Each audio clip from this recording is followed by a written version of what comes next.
लिटराली सांग मैंने ये जो भल पाइबाटा को आम कौ प्रकार नाम देवा निहाती कमेंट रे कहबो। हेलो फ्रेंड्स मो Madhu and welcome back to my new mini blog.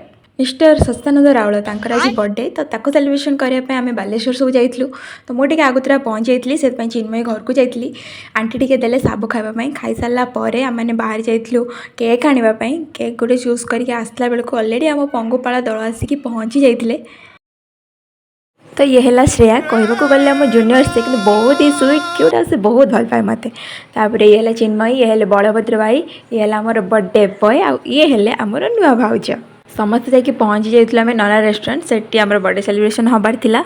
तो बर्थडे सेलिब्रेशन पछरे आम जिते 8-10 जन एका सांगे बसी जाऊ आमर 2-3 वर्ष पुराणा कथा सब मन पड़ जाए। डिस्कसन चले केते टाइम चल जाए किसी जना ही पड़े। आम गैंग तो केबे कथा ही सरेनी। आपण मानक गैंग सहित जदि केबे एमती होइछि मते कमेंट रे निहाती कहबे।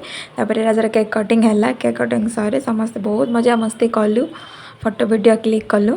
तो सत कथा कहवा गले सब टेंशन दुख सी गोटे अलग साइड सांग मान सहित जो मजा मस्ती जे टाइम स्पेंड हम से खुशीटा गोटे अलग लेवल।